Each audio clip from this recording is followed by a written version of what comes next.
Hello guys and welcome to it for motor ride. तो आज के वीडियो में अपन कंपेयर करने वाले हैं बजाज की पल्सर 150, जिसको न्यू मॉडल के साथ कंपेयर करेंगे बजाज पल्सर N150 के साथ। यहाँ पर आपको दो लेजेंडरी बाइक देखने को मिलेंगी। ये तो अल्ट्रा लेजेंड है, ये भी एक नया लेजेंड देखने को मिलता है। क्यों पता है? इसमें फीचर्स भी अच्छे खासे हैं और प्रैक्टिकलिटी भी है। बाकी अपन बहुत ज़्यादा डिटेल में कंपेरिजन करने वाले हैं इन दोनों बाइक का। तो गाइस वीडियो में बने रहें, चैनल को सब्सक्राइब करो, बेल नोटिफिकेशन के ऑल ऑप्शन को क्लिक करो। तो चलिए वीडियो स्टार्ट करते हैं।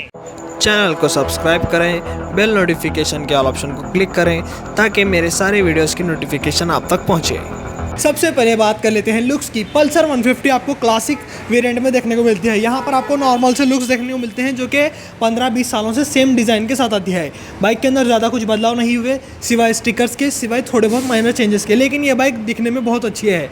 और साइड प्रोफाइल की बात करें तो साइड से भी आपको बहुत अच्छी देखने को मिलती है। और डिटेल में बताऊँ तो यहाँ पर बहुत सारे मॉडल्स रखे हुए हैं इसके, और डुअल डिस्क वेरिएंट भी देखने को मिलता है अपनी पल्सर 150 क्लासिक में। 150 की बैजिंग रियर में आपको LED वाली स्प्लिट टेल लाइट देखने को मिल जाती है।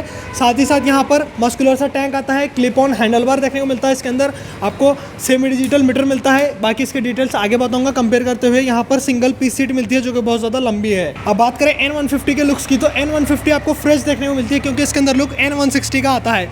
फ्रंट में आपको LED projector headlamp with DRL देखने को मिलता है। पल्सर की बैजिंग मस्कुलर सा टैंक आता है, और यहाँ पर मोटा टायर देखने को मिलता है। ज़्यादा ही मोटा नहीं है लेकिन अच्छा दिखता है। और यहाँ पर मडगार्ड देखने को मिलता है डबल लेयर के साथ, और यहाँ पर फोक सील गार्ड देखने को मिलते हैं। हर एक बाइक में ये चीज़ आनी चाहिए। और क्रैश गार्ड यहाँ मिलता है आपको, और इसकी सिंगल पीस सीट है। इसकी भी सीट आपको बहुत बढ़िया मिलती है, ज़्यादा लंबी नहीं है लेकिन अच्छी खासी चौड़ी है और अच्छी कुशनी है। रियर टेल लाइट की बात करें तो ये भी आपको N160 की याद दिला देगी। आपको रियर की प्रोफाइल सेम मिलती है N160 जैसी, लेकिन थोड़ा पतला टायर है एज़ कम्पेयर टू N160। बात करें दोनों बाइक के लुक्स की, तो लुक्स मैं आपके ऊपर छोड़ूंगा। मेरे हिसाब से N150 बहुत अच्छी लग रही है क्योंकि फ्रेश लग रही है, और साथ ही साथ सेम कंपटीशन में आपको थोड़ा बढ़िया लुक मिल रहा है। ये भी बाइक बहुत अच्छी है अपनी जगह, लेकिन मैं देखने जाऊँ स्पोर्ट्स बाइक, तो स्पोर्ट्स बाइक में ये बाइक बढ़िया रहेगी। ये थोड़ी कम स्पोर्टी लगती है। अब बात कर लेते हैं फीचर्स और इंस्ट्रूमेंट कंसोल की। तो सबसे पहले अपन क्लासिक वर्जन पे जाएंगे। यहाँ पर स्टैंडर्ड पल्सर का इंस्ट्रूमेंट कंसोल मिलता है आपको, जो कि सेमी डिजिटल है। इसके अंदर आपको speedometer, odometer, trip meter, side stand indicator, low battery indicator मिल जाएगा आपको। और साथ ही साथ सर्विस रिमाइंडर आता है, AFE, IFE, AFE1, AFE2 मिल जाएगा आपको। Trip 1, trip 2, odometer, distance to AMT मिलेगा यहाँ पर, मतलब रेंज बताएगा। फ्यूल गेज मिलेगा, न्यूट्रल लाइट, ABS इंडिकेटर, और यहाँ पर low beam high beam indicator. Engine check light आती है, RPM लिमिट मिलती है। टैकोमीटर एनालॉग में है जो कि अच्छा रहता है, गाड़ी भगाते समय मदद मिलती है।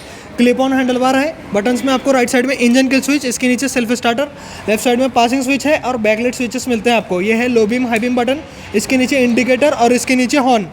इसके अंदर आपको डुअल हॉर्न मिलते हैं जो कि बहुत ज़्यादा अच्छा साउंड करते हैं। अब चलते हैं N150 के फीचर्स और इंस्ट्रूमेंट कंसोल की तरफ।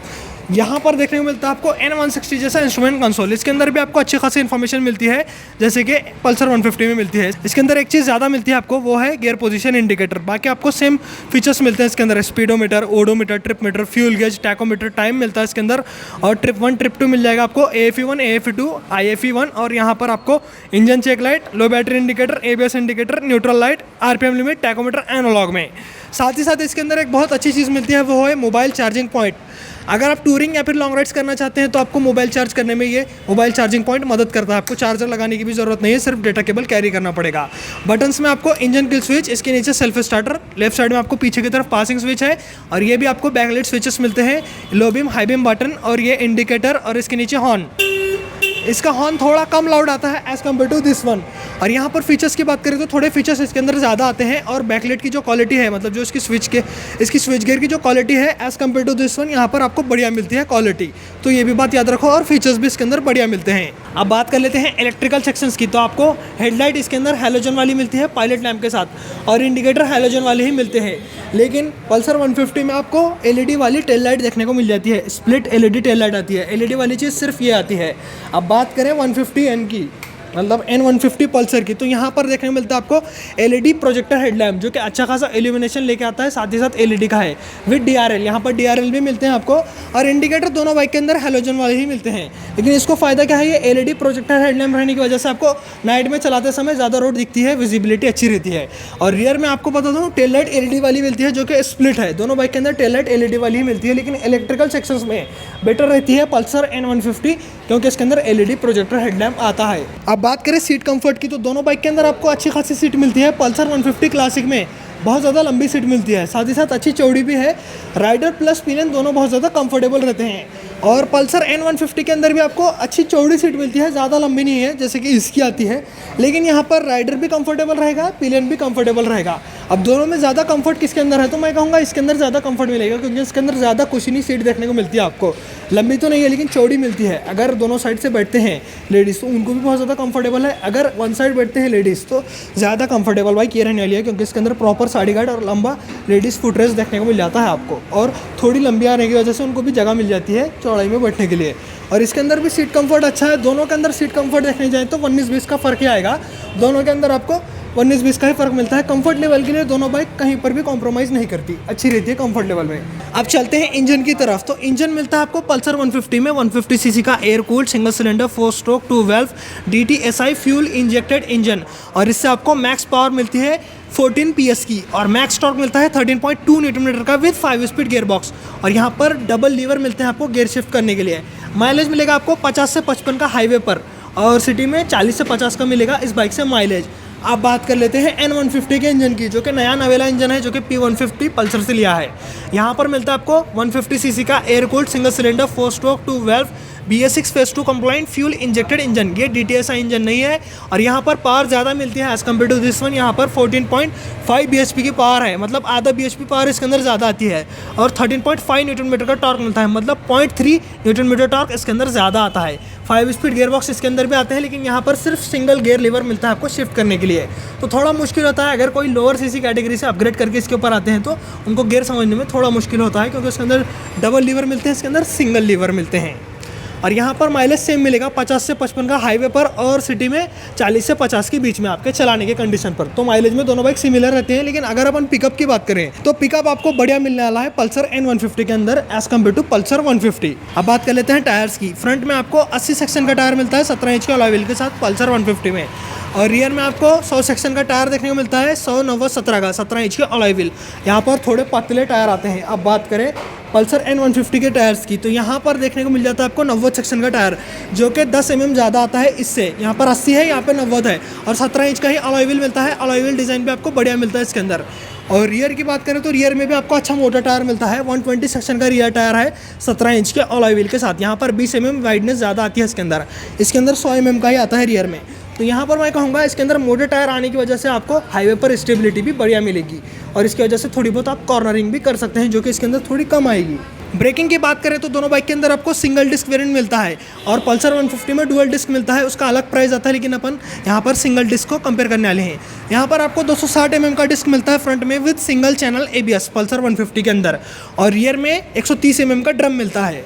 अब बात करें इस बाइक की, तो यहाँ पर भी आपको सेम 260 mm का डिस्क मिलता है, जो कि थोड़ा अच्छी क्वालिटी का आता है, सिंगल चैनल ABS के साथ आता है ये भी। और रियर में 130 mm का ड्रम मिलता है। दोनों के अंदर ब्रेकिंग सिमिलर आती है, 19-20 का फ़र्क है। सस्पेंशंस की बात करें तो N150 में और पल्सर 150 में सेम सस्पेंशन आते हैं फ्रंट में, टेलीस्कोपिक फोक। लेकिन इसके अंदर एक चीज़ अच्छी दी है बजाज ने, वो है फोक्सिल गार्ड। ये थोड़ा बहुत बचा लेते हैं फोक्सिल को टूटने से। और रियर की बात करें तो रियर में बेटर रहेगी N150। रियर में आपको 7 टाइम एडजस्टेबिलिटी वाला मोनोशॉक देखने को मिलता है, जो कि इसके अंदर नहीं आता। इसके अंदर ट्विन स्विंग आर्म आते हैं, जो कि नॉर्मल से हैं, लेकिन नाइट्रॉक्स होते हैं गैस चार्ज।